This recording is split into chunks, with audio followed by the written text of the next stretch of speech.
Iran বনাম Israel সামরিক শক্তির তুলনা। বিশ্বের অন্যতম উত্তপ্ত অঞ্চল মধ্যপ্রাচ্য, আর এই উত্তপ্ততার কেন্দ্রে আছে দুই শক্তিধর রাষ্ট্র ইরান এবং ইসরায়েল। এই দুই দেশের সামরিক শক্তির তুলনা করলে দেখা যায়, একদিকে আছে ইসরায়েলের আধুনিক প্রযুক্তি, অন্যদিকে ইরানের বিশাল সেনা ও প্রতিরোধ কাঠামো। ইসরায়েলের সামরিক বাজেট প্রায় $24 বিলিয়ন, যেখানে ইরানের বাজেট প্রায় $9 বিলিয়ন।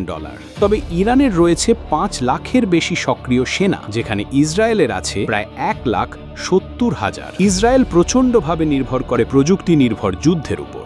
তাদের কাছে আছে F-35 স্টেলথ জেট, আয়রন ডোম সিস্টেম এবং সাইবার যুদ্ধের উন্নত ক্ষমতা। তাদের ক্ষেপণাস্ত্র প্রতিরক্ষা ব্যবস্থা বিশ্বের উন্নত।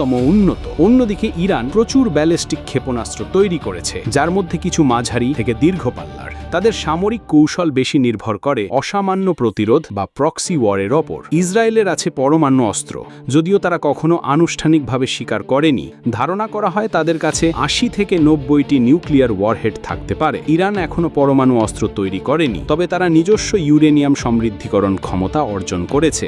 এই দুই দেশের শক্তি এক একভাবে প্রকাশ পায়। ইসরায়েল আধুনিক প্রযুক্তি এবং গোয়েন্দা শক্তিতে এগিয়ে, আর ইরান সংখ্যায়, কৌশলে এবং দীর্ঘমেয়াদী প্রভাব বিস্তারে এগিয়ে। তবে সবচেয়ে বড় শক্তি উভয়ের রাজনৈতিক অবস্থান, মিত্রতা এবং আন্তর্জাতিক চাপ। এখন প্রশ্ন একটাই, এই দুই শক্তির সংঘর্ষ কি সীমিত থাকবে নাকি ছড়িয়ে পড়বে সারা অঞ্চল জুড়ে?